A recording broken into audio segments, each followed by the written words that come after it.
Welcome back to Cruel Tapes, the home of forgotten horrors and banned reels. We've been digging through the video Nasties lists, and tonight we've landed on one of the more underrated but no less savage entries. Tonight on Cruel Tapes, we rewind one of the nastiest entries on the list, a blood-drenched, Italian-made fever dream that tried to outslash the slasher king himself. This is Absurd, 1981. Absurd is Italy's answer to Halloween. If Halloween was even more soaked in blood, dipped in sacrilege, and dubbed badly into English. Directed by Joe D'Amato and starring George Eastman, Absurd follows Mikos, a near-invincible man created through shady experiments with ties to the church.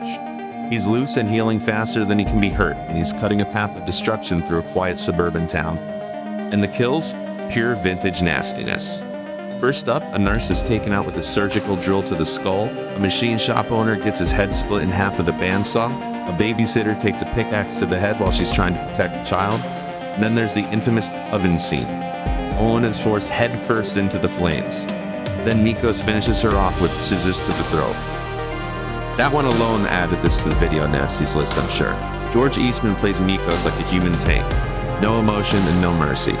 He strangles, stabs, and bludgeons through the town while the synth score hums away like something out of a nightmare. And in the finale, a young girl in a full wig cast takes matters into her own hands. She stabs Mikos in the eye with a drafting compass and then finishes him off with a clean axe decapitation. Absurd made the video Nasties list not just for its gore, but for its cold, mean spirit. It's a strange cocktail of religious guilt, medical horror, and Italian excess. It's not just absurd, it's vicious.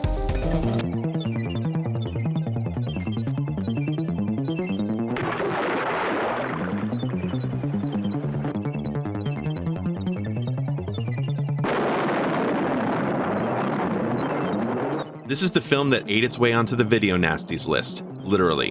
In 1980, Italian director Joe D'Amato unleashed Anthropophagous, a bleak, slow-burning horror film that made headlines for one thing: a scene where a man rips open a pregnant woman's belly and eats her unborn child. Released on VHS as The Grim Reaper, the uncut version was banned in the UK under the Obscene Publications Act. Censors were horrified, but horror fans, they were curious. The killer isn't a monster or a zombie. He's a man, shipwrecked, starved, and broken, and what's left of him is a pure, silent madness. This wasn't just gore, it was nihilism on tape, and it made Anthropophagous one of the most infamous horror films of the 1980s.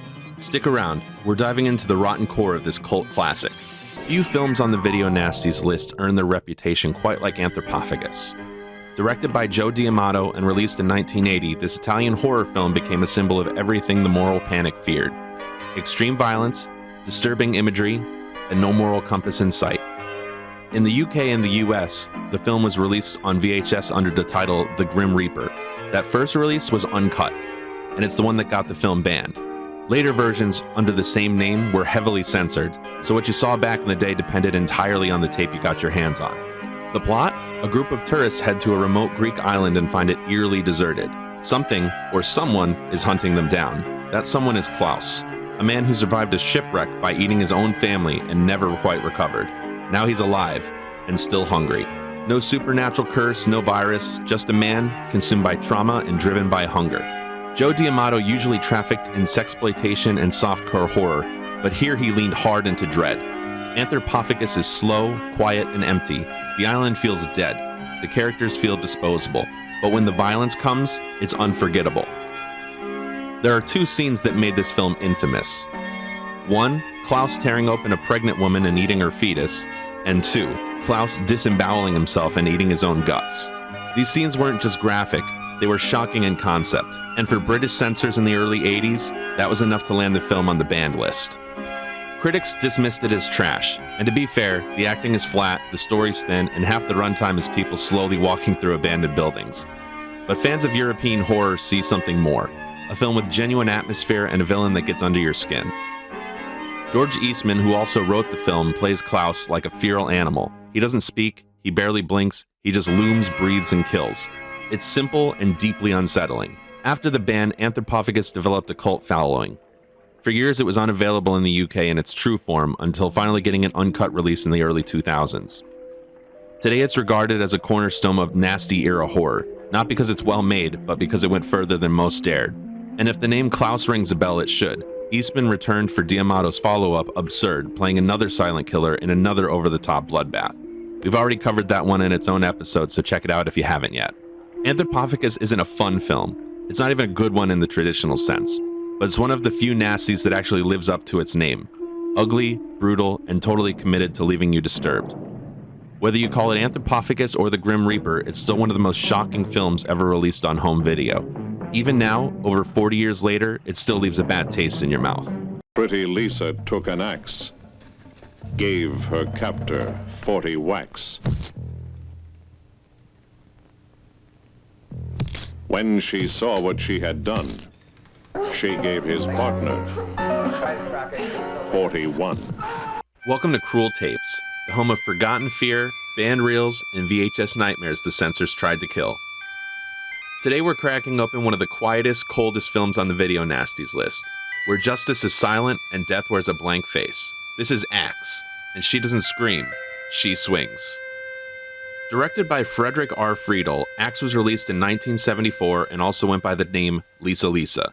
With a micro-budget of around $25,000 and shot over just 9 days in North Carolina, it's a minimalist nightmare disguised as a backwoods thriller. The setup? 3 criminals, a sadistic ringleader, a smirking goon, and an unstable young tag-along flee the city after a violent assault and hole up in an isolated farmhouse. Inside the farmhouse is Lisa, a near-mute teenage girl, and her paralyzed grandfather. The tension simmers, the violence simmers, and then Lisa strikes back. The axe isn't just a weapon, it's a signal that the predator has just become the prey. What separates Axe from the usual gut-munching madness of the Video Nasties list is its tone. It's quiet, still, almost meditative in its pacing. There's little music, long static shots, and a feeling of suffocating isolation. Friedel crafts the atmosphere with surgical coldness, no frantic edits, no booming score, just dread. Leslie Lee, who plays Lisa, barely speaks, but her presence dominates the film. She flows through scenes like a ghost, fragile but implacable. When the violence finally comes, it's abrupt, emotionless, and disturbingly practical. There are no jump scares, no killer POV shots, just one girl, an axe, and a whole lot of silence. Despite its restraint, Axe still found itself banned in the UK. It was released on VHS in the early 80s by the Videotape Center, and quickly made the DPP's list of banned Video Nasties. Why? Because even with its low-key style, Axe is still brutal. A prolonged scene where one of the criminals forces Lisa into a bath while threatening her is deeply uncomfortable, veering into sexual violence territory, a common trigger for censorship. It wasn't just the axe murder. It was the tone, unflinching, cold, and morally ambiguous. Lisa is both a victim and executioner. The violence isn't fun, it's punishment. Even today, the bath scene makes people squirm, more than any chainsaw massacre. And that's what got it prosecuted under the Obscene Publications Act. Today, Axe is a cult footnote, a bizarre little blip on horror history. But its reputation has aged well. It's now seen as an early arthouse horror, a kind of proto-psychological slasher with shades of Repulsion and Night of the Hunter. Severin Films released a remastered Blu-ray, which makes the quiet eeriness even more unsettling. The restored footage is clearer, but it doesn't clean the grime off. It just highlights the film's strange mix of exploitation and art. Director Friedel only made one more film, Kidnapped Coed, before disappearing from the industry, but Axe remains his legacy, a whisper in a scream-filled genre. So is Axe worth your time? If you're looking for gore-soaked chaos, you'll be bored. But if you're drawn to the uncomfortable, the quiet, and the strange, Axe delivers something different.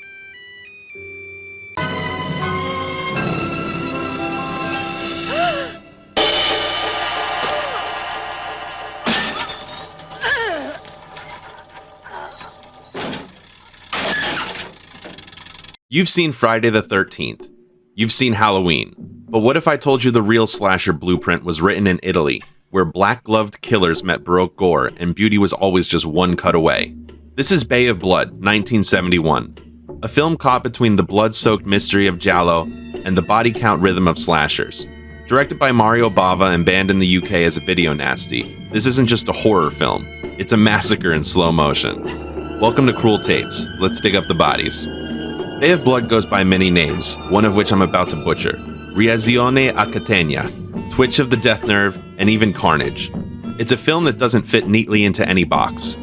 It was made in the heyday of Giallo, Italy's stylish, twisted murder mysteries, but it rips up the rulebook and writes a new one in blood.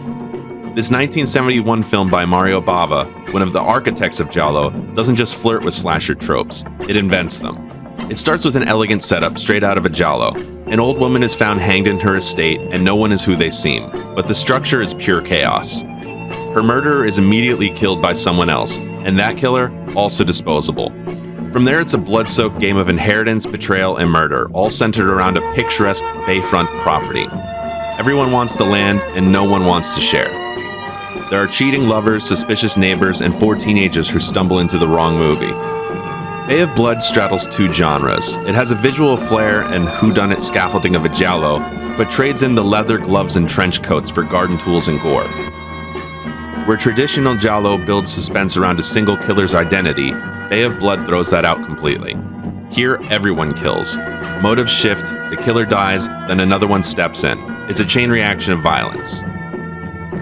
Mario Bava helped define giallo with films like Blood and Black Lace, but here he tears it down, replacing elegance with entropy. Let's talk carnage.